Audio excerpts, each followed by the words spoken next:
Hey everyone, I'm going to talk to you about how your errors that you're making in the language you're trying to learn are helping you learn.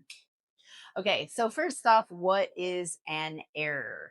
An error happens when you do not accurately produce some grammatical structure or some word isn't formulated, the correct, accurate way. Okay, according to grammar and rules, okay? Prescriptive rules.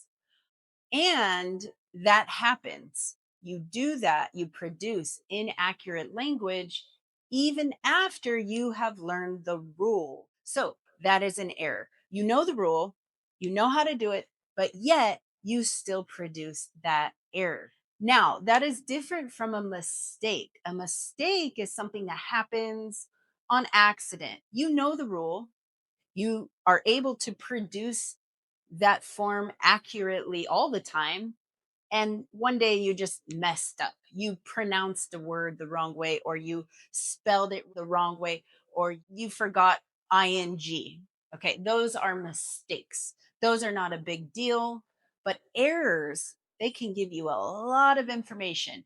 I can get a lot of information as a teacher about my students' language abilities from the errors that they make. Okay, so how? So, a lot of what I just said comes from this error analysis idea from Corder from the 1960s. But then other linguists have been adding to that research and that idea.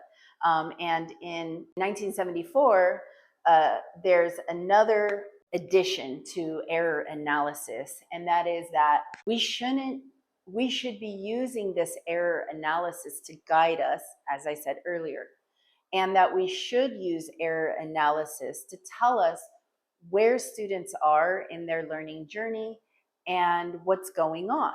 Whereas before, a lot of times when students would make errors with the language, people would just, well, linguists would just attribute, right? They would connect the error to the fact that the student was learning a language that was different from their first.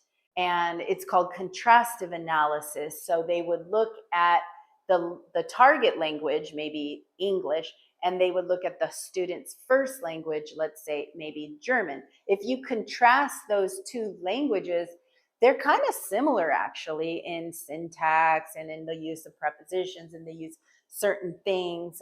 They use the same alphabet, but you could contrast English to Japanese and you would see a huge amount of differences. So there's this idea that the more contrasted the new language is that you're trying to learn from your first language, the more contrasted, the more different they are, the more errors you're going to produce. And maybe that's true, but in fact, these later researchers who have added to this idea of error analysis said no, there's such a thing as a built-in syllabus, a built-in process in which people follow when they're learning a language.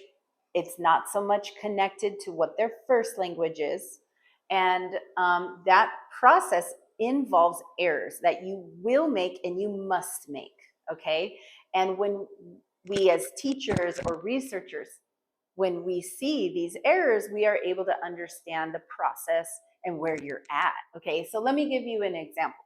So here on the board, I have some words written down. They're related to questions. So question formation, specifically WH question formation: who, what, when, where, why, how, right?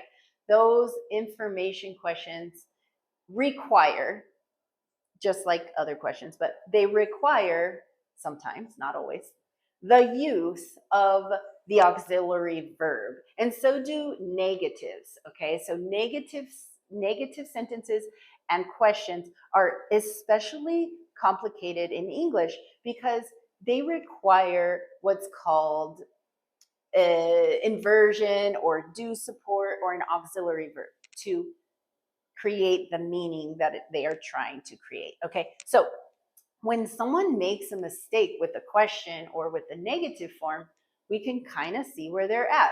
So uh, here we have a question, who are you? And that's an explicit question. Who are you? I want to know that, right? But here, I want to know who you are. That's actually an embedded question. So it's not an explicit question, it's embedded inside of a sentence. And when people are learning the language, they don't really have the ability sometimes to recognize the difference between those or to produce them accurately. So when they start to produce questions, they might say you. Who is the important word? And then you. That's another important word. And I think a lot of people can understand who you. They're asking, who are you, right? And so they're missing that verb are, right? Later, they might go or around similar example, why you go. Again, question word, they have a subject, they have a verb, but these subject and verb actually have to be inverted, and there needs to be an auxiliary verb later on. But when someone says why you go, to me that means I can see very clearly where they're at. Okay, then later as they progress and get more advanced, they keep you and go, but they add do support or an auxiliary verb here, which is and it agrees with the subject grammatically. So we have a verb, and then we have the subject, and then we have the base form of the verb. Okay, so this is a correct way to formulate this question, but when people produce these types of errors, we're able to see where they're at and guide them and say, hey, it looks like you're working on this and you need help with that. So let me explain this inversion to you and let me give you opportunities to practice that. And it's helpful. Okay. You can't skip this, by the way. You cannot learn the rule and immediately magically start producing it correctly. That doesn't happen. There is a built-in process, a built-in syllabus wherein you follow these steps. Okay? All right. And then, of course, down here, you can see, I want to know why you go. Okay? Why do you go? I want to know why you go. This is an embedded question. And when students are able to get to this point where they can create embedded questions that actually don't have the subject and verb inverted, because embedded questions do not have that, that's even more information for them and for the teacher that this learner is pretty advanced. They're able to create an embedded question, and they're able to do it with the subject and verb in the correct order because it's not technically a question. Whereas if it's a question, you need the inverted order. Over here, we have the same type of situation with negatives. Someone who's learning to make negatives, they might start by saying no, right? No go. I no go, right? Or he don't go. I don't go. She don't go. Okay, so first they start with no before the verb, and then they understand, okay, I need to add do. So I'm just going to make it don't for everything. Not doesn't, but don't for he, for they, for everyone. Okay. And then maybe they can experiment with more types of supporting, helping verbs like can't go, won't go. These ones don't have to agree with the verb. So they're always right. I can't go. I shouldn't go. I won't go. He won't go. He shouldn't go. They're always correct. So this is like a good place to be. And it's easier than this. So here, she doesn't go. She doesn't go. So that's going from up here to now a correct, accurate utterance of this negative form. Subject, she, does, so do support auxiliary verb, agreeing with the subject accurately, negative after that verb, and then the base form of the following verb. So you can see the progression, and that takes years. It takes a long time. So it's helpful to learn from our errors there. Now, this takes me to the next part, which is to talk about how to give feedback to a learner who's learning a new language, right? So and how to help them improve their accuracy with the language. So a lot of different ways. to teach the language and to specifically teach rules like grammar rules have been, discussed. You can explicitly focus on form before a student makes an error. You could focus on the form and focus on a grammatical structure after a student makes an error and revise and focus on how to fix it. There's all different ways. I think, there's pros and cons to different ways. Um, but when it comes to for writing, for me, when I teach a lot of writing classes, when a student makes an error with writing, it's so important for me to be able to point that out to them. They probably notice it, maybe not, but if I can point that error out to them and I can show them, hey, this has been repeated a few times. You don't have like 10 different errors. You really only have 3, and you keep repeating the same one many times.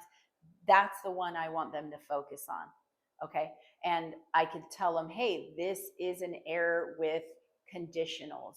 You need to revise conditionals. Come see me, go see a tutor, review this YouTube video, review this in a grammar book, because I can see you're repeating and it's a frequent error that you're making. Okay, so for me as a teacher, that's how I point it out in writing, and I give a lot of resources. For a speaking situation, there are different ways in which we can provide negative feedback, it's called, to someone who's learning the language. And I think for you, as someone who's learning the language, it will help you to understand what teachers do and why they're not explicitly correcting your error. Okay, because it's not that actually that helpful. But here we go. So the first one is if you say something that's incorrect grammatically, okay, inaccurate, like I no go.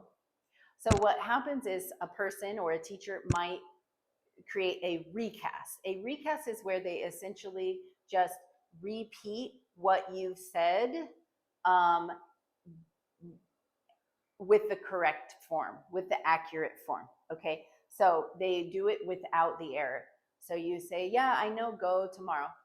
Oh, you're not going tomorrow? Okay. So they just kind of like recast it as if they understood, and they're telling it to you. That actually is a really great way for you to learn. Okay. And it has been proven as a very effective method. Okay. But there's no judgment. There's no explicit, hey, that was wrong and this is how you do it. No, you just say, oh, you're not going. You're not going to go. And then that you say, oh, yeah, I'm not going to go, not I know go. All right. Another way in which we can provide negative feedback to help learners when they produce an error is by providing them with the opportunity of negotiation of form. Negotiation of form means we're negotiating the form, the error. We are negotiating. That means we are going back and forth to figure out the meaning of what you're trying to say. Well, really, to help you say it accurately. So, for example, we might ask for clarification and say, did you mean you are going to the party tomorrow? So we might ask a clarification question as a way to negotiate, and then you respond, yeah, that's what I said. I'm going to go. Okay. We might repeat the error and just say, go, I know, go, like with rising intonation. And that's a way for the learner to hear, oh, I made a mistake. Yeah, no, I am going. And that's negotiation.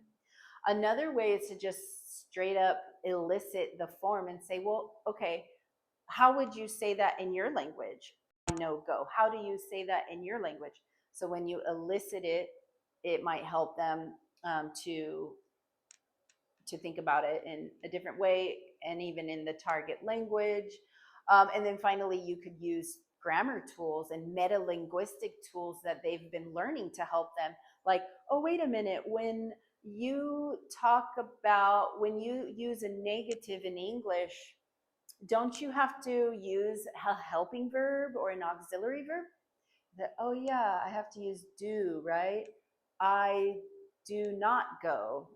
Or I can use a different helping verb like will. I will not go. Okay. So this type of meta-linguistic feedback, which I think comes from teachers mostly, can be super helpful. Okay. And again, you're going to make errors.